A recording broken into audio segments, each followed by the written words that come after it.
Finally, the incompetence fades as Hall Mike mocks me as he takes over as interim CEO. His staff interrupted, smirking as they looked down at me. If I quit, the CEO will dismiss all of his favorites. The executive vice president, Ellis. Mike's sister bites her lip in annoyance. What are you considering? If Jack leaves, the company will be unable to continue operations, she claims. Stop talking. You are the EVP and I am the acting CEO, Mike shoots back. If you cannot listen to me, you should also resign. Linda, the CEO's wife, completely supports Mike. If I resign, Mike will take over the company, and I will have no power to stop him. It is upsetting to see the internal conflict within this family-run business. I should probably step down. I bowed deeply and expressed gratitude for everything up to this point. I look up and notice Mike, Linda, and the other staff members have turned pale. I look around and am astounded. Jack is my name. I'm a 32-year-old salesperson working for Harrison Design, a mid-sized design firm. The upper management of our family-run business goes by the surname Harrison. Mr. Harrison serves as CEO. His son Mike serves as the executive vice president. His daughter Alice serves as the managing director. Although Linda, the CEO's wife, does not hold a formal position, she frequently visits the office to express her dissatisfaction with the staff. I quote, "We heard that family-owned businesses can be tough places to work." Indeed, Linda, who wanders around the office without doing any work, can be irritating at times. However, as long as I ignore her complaints, it's a decent place to work. The primary reason is that the CEO, Mr. Harrison, is a highly respected individual. He never flaunts his CEO title and always values his employees' opinions. That is why our company has a positive atmosphere. Employees work comfortably, without harboring any complaints. Mr. Harrison's children joined the company's leadership approximately 5 years ago. His eldest daughter, Alice, is a year older than his son Mike, but she is only a managing director, whereas Mike is the executive vice president. Alice doesn't really complain about it. She graduated from a prestigious university in a major city and is extremely capable. She never brags about it and prioritizes the employee's comfort. This makes her the type of female supervisor you'd gladly follow. Mike, on the other hand, who was promoted to executive vice president, is a little more problematic. Mike spent time backpacking around the world before joining his father's company. Alice gained experience in another design office. There is nothing wrong with world travel, but Mike seems unable to shake his student mentality and dislikes hearing anything unpleasant. Perhaps her company still operates in a male-dominated society. Given Mike's promotion despite his youth, Linda's influence plays an important role in Mike's usefulness. She adores Mike and appears to cater to all of his needs. However, as the son of the respectable Mr. Harrison, Mike will most likely change as he gains experience. I thought I was still young, but it has been 10 years since I finished college. During that time, I worked exclusively for Harrison Design. As more young people join, I feel my age. I try not to be an unpleasant supervisor. Furthermore, I have a unique relationship with Mr. Harrison. He enjoys playing chess, but few in the office can compete with him. While some people play pool and checkers, I am one of the few who can play chess. So we frequently play in his office during lunch breaks and after work. We don't hold back, and our win rates are approximately equal. So, I lost today. Mr. Harrison admits, "Maybe I'm getting old." "Mr. Harrison, what are you talking about? We still need you to stay strong." I respond, Mr. Harrison, who turned 60 the other day, has begun to worry about his age. From my perspective, he is still very young, vibrant, and the ideal example of a 60-year-old professional. His concern about his age appears to stem primarily from the fact that his son Mike is still insufficiently capable to be trusted with authority. Leading with the loss was unsatisfactory. "How about that, Jack? One more game?" "Sure, but I won't take it easy on you," I say.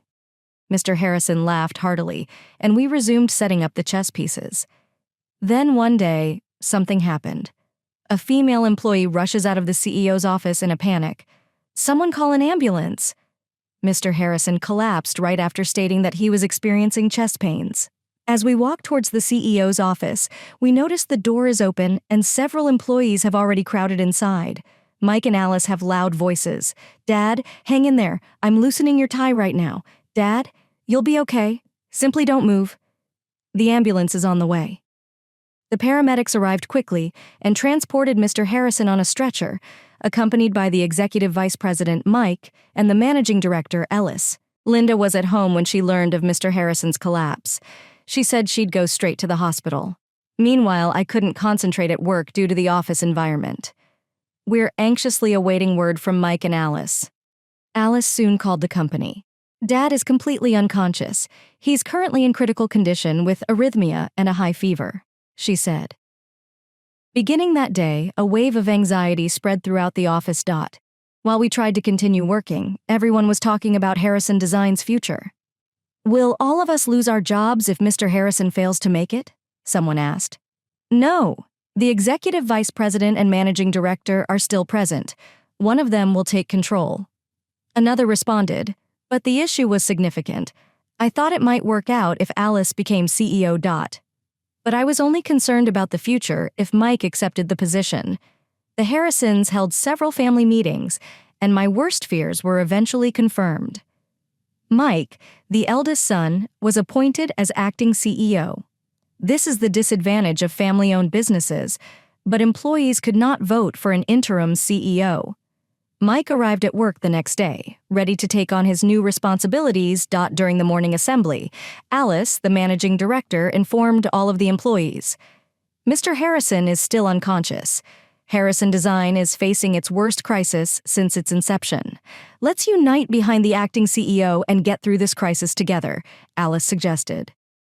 As I listened to Alice's words, I became lost in thought. Is this really okay for Alice? Was she really satisfied with this? Please say a few words. Acting CEO Alice stated, I understand that everyone is anxious at this time, but I need you to trust me and give it your all. If we all work hard, my father's condition will undoubtedly improve. One of Mike's supporters began clapping, and other employees quickly joined in. I joined in while carefully watching Alice, trying not to reveal her true feelings. Alice responded to the applause with a cold smile. An employee standing beside me muttered softly, What will happen now? I'm very worried. It appeared that I wasn't the only one who felt anxious. Mike had only been acting CEO for a few days, but the effects were already apparent. Mike had started implementing major layoffs. Mike had been with Harrison Design for 5 years, and many of the employees were dissatisfied with him. Unfortunately, I was one of them. It appeared that he wanted to get rid of anyone he deemed a nuisance. Let me explain what has happened thus far. Linda began frequenting the CEO's office prior to the layoffs. I quote, am not sure what they were talking about, but it didn't seem like good news for the employees. Hey, someone, take some tea to the CEO's office and investigate the situation. A female employee stated that she made tea and knocked on the door to the CEO's office. We all hold our breath while listening to the sound. Unfortunately, very few voices emerged. We waited for the female employee who had delivered the tea to return. She soon returned to running. It appears that layoffs are taking place. Anyone who disagrees with the acting CEO's views is out. That means those who oppose the executive vice president are aware of the acting CEO. Historically, there have been clear targets. What do we do? I've been quite outspoken. If that's the case, I'm in a similar situation, I explained. Since Mike and Alice joined the company, it was obvious who supported the EVP and who supported the MD. I was firmly anti-Mike, which meant I supported Alice. Then, 2 of Mike's supporters from the CEO's office entered, and everyone fell silent. What is this? A funeral? It's very quiet here. We must support Harrison Design under the acting CEO. Now, who knows how many of you will remain? Just wait and see. The 2 supporters exchanged glances before bursting into loud laughter. It appeared that their future was secure beginning the next day. People were let go one by one. First, there were those who openly opposed Mike's methods, followed by those who had never expressed their opposition but had sided with Alice when problems arose. Alice became more isolated. It appeared that Mike had driven Alice out of Harrison's Design. Despite being siblings with only a year's age difference and sharing the same parents' blood, why could they not get along? Eventually, I was the only one left to support Alice. Alice bit her lip in frustration. My mother has always favored Mike. I've always been the one who opposed her. So, apparently, I am not the acting CEO's favorite. Mike pays regular visits to Mr. Harrison at the hospital, I asked, and Alice shook her head weakly. He's left everything to the hospital. He appears to believe there is no hope for recovery. Mike is about to take over Harrison. Designed for good. Alice, are you visiting Mr. Harrison in the hospital? How is his condition? I asked. There has been a significant change, actually, a good one, but Mike's reactions have been so quick. I'm not sure if it'll be on time. The fact that you mentioned it on time suggested that Mr. Harrison's return to the company was still possible. In the midst of the darkness, I felt a glimmer of hope. Alice, please accompany me the next time you visit Mr. Harrison. I may not be able to make a significant difference, but I want to help in any way I can with his recovery. Thank you. I haven't visited in a few days. Let us go right after work today. Alice spoke. Just then, one of Mike's supporters approached me and led me to the CEO's office. Alice's face tensed up. It appeared that my time had come to be let go. I bowed deeply before Alice. It is finally time. It's difficult to leave you behind, but I suppose I have to face him now. I said I'd come with you. I can't take this outrage, Alice told Mike as we entered the CEO's office.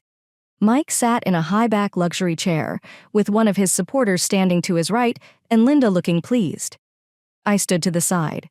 The supporter who had led me quickly moved to Mike's left. Jack, you are also fired. However, you have been with the company for 10 years, so let's call it early retirement. Don't worry, you'll receive a decent severance package.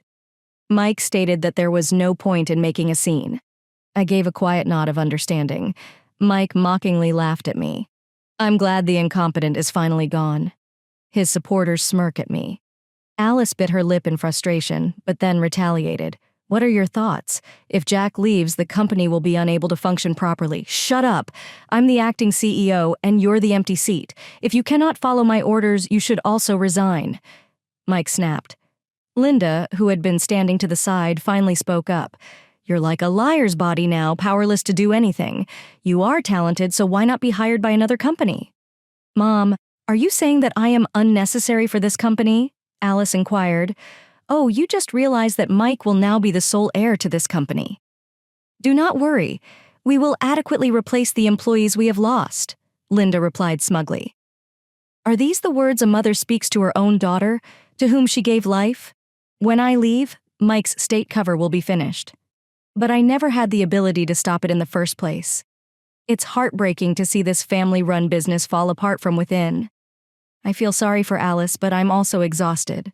Perhaps it's better to simply resign. Mike, Alice, Linda, I sincerely appreciate everything you have done for me. I stated that I bowed my head deeply before raising my head.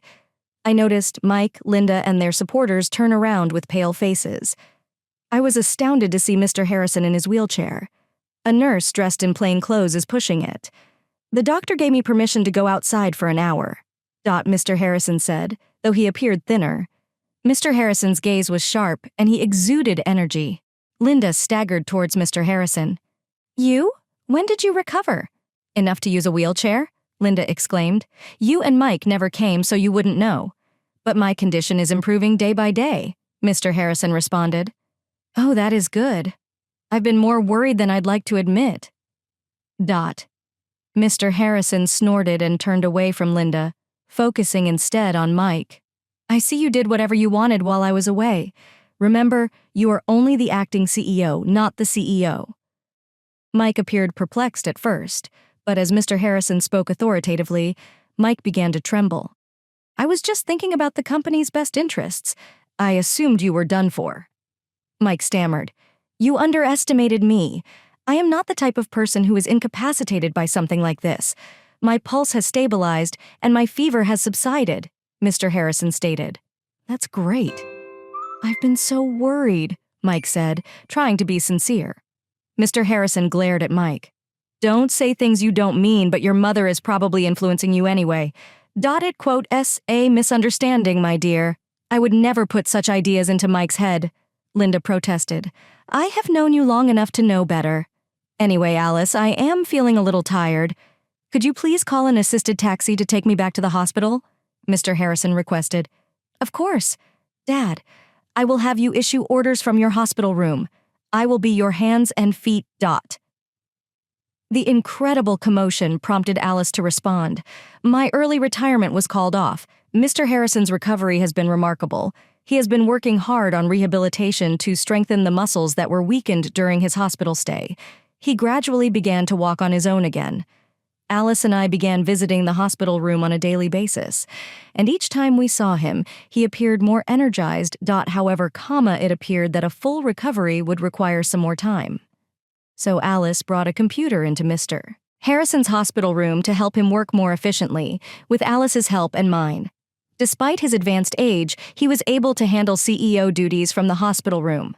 Mr. Harrison is very familiar with computers, so he was delighted to be able to work from his hospital room. He opened his laptop and turned on the power. So what should we tackle first? First, let us restore the Harrison design to its original state. Alice displayed on the computer screen a list of fired employees. It may appear too good to be true to fire them on our own initiative and then ask them to return. But we cannot function without them. I'm ready to apologize to each of them individually, she stated. That's correct. I will join you in apologizing. None of this would have occurred if I had not become ill in the first place. Mr. Harrison agreed, and he followed his instructions. The fired employees were reinstated. We were all delighted to be reunited with smiles. I am relieved to be reinstated. I was concerned about my 2 remaining mortgages. That is encouraging news, according to one employee. Let us continue to support Mr. Harrison. Additionally, 90% of the original staff was restored. Unfortunately, we could not say it was completely back to the old company. Now all we needed to do was post job openings and recruit new employees. A fresh breeze would undoubtedly help the company grow even further. Mr. Harrison was eventually discharged and returned to work in a wheelchair. It's not funny to get sick. If you let your guard down, your son could take over the company, he joked. That's right, Dad. We still need you to be strong. Alice agreed. Mr. Harrison and Alice had a genuinely good relationship built on mutual trust. Unbeknownst to us, the Harrison family had split into 2 factions, Mr. Harrison and Alice and Linda and Mike, who were sadly opposed to each other. Linda must have adored Mr. Harrison to have married him. Perhaps love between a man and a woman cannot last forever. As an unmarried man, I had no standing to comment. However, now that the majority of the employees had returned, it was time to exact revenge on those who had first betrayed Mr. Harrison. Both of Mike's supporters were fired. Mike's self-esteem was inflated by the presence of these 2. Linda, however, is the real culprit in this case. Mr. Harrison reflected that as their marriage progressed, they became increasingly dissatisfied with one another. Linda gradually became overly affectionate with only Mike. Mr. Harrison, concerned about Mike's carelessness while also expressing his love, appointed him as executive vice president, a position higher than Alice's despite her age. It appears that this act of love did not quite reach Mike's heart. Other employees who sided with Mike received only severe warnings. Employees are vulnerable. They must adapt to whoever is in charge. It was a difficult decision for them as well. Mr. Harrison understood this and avoided demotions or dismissals. Mike and Linda were undoubtedly the main culprits in this situation. They were Mr. Harrison's son and wife, and they needed to be punished appropriately. First, Mike was demoted to regular employee status for interfering with employee fates during Mr. Harrison's absence. This personal decision appeared to have touched my heart. It must have been unbearable for him to be appointed executive vice president upon joining the company and even use the CEO's office in his father's absence. Mike began coming to the office less frequently for us in management positions, embarrassed by his status as a regular employee. It was actually easier not to have him around because it was unclear how to direct him. However, his frequent absences became an issue, so I inquired about his living situation. Alice lived alone, but Mike had always lived with their parents, so he was locked in his room with the housekeeper and left his meals in the hallway outside. Unbelievable, Alice exclaimed. He might have lost all confidence at once, I commented. However, Linda, who adores Mike, blames the upheaval on Mr. Harrison's illness. Their marital relationship appeared irreparably damaged. Mr. Harrison and Linda both care deeply about their children. We are living together for their sake, even though it was a struggle. Mr. Harrison chose to punish Linda as well. She is prohibited from entering the company. Linda complained, and Mr. Harrison showed her photos and documents gathered by a detective agency. You have been having an affair all along. Did you believe I knew nothing about it? He confronted her. Linda frequently visited Harrison Design because her lover was present. Linda's lover was a young employee in his 30s, to whom she had generously given a large sum of money. Since Mike became acting CEO, there had been discussions about promoting this man to a managerial position as a special favor. I had feelings for you after all these years together, but with this incident, even that is gone. You squandered money that I earned through hard work.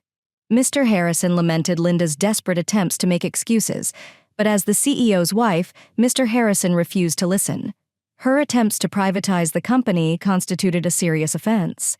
Mr. Harrison and Linda had a late-life divorce. However, Linda's lover quickly resigned and returned to his hometown.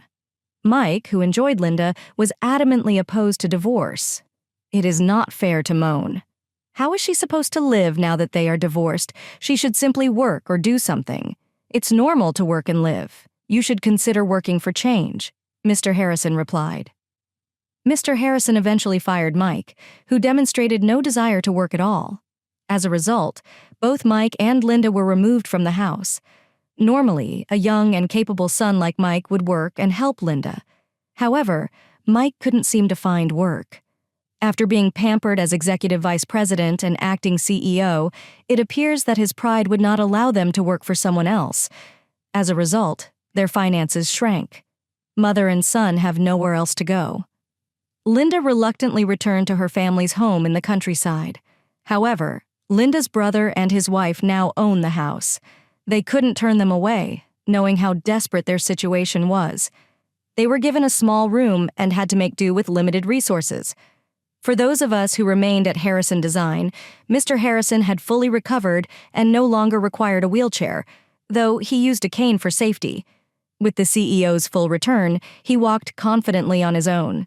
The company regained its normalcy. I was promoted to the head of the sales department, and the following personnel changes occurred. The responsibility was greater. However, Mr. Harrison trusted me with the support of my subordinates. I found my job rewarding. Alice was appointed executive vice president and served as Mr. Harrison's trusted confidant and advisor. I should have appointed Alice as executive vice president from the start. Then this clumsy incident would never have occurred. Mr. Harrison stated, I understand you wanted to give Mike a chance, Dad, but it's good. We realized early on that he wasn't capable, Alice responded. They say that the more troublesome a child is, the more precious they are. Mike was the perfect example of this. Mr.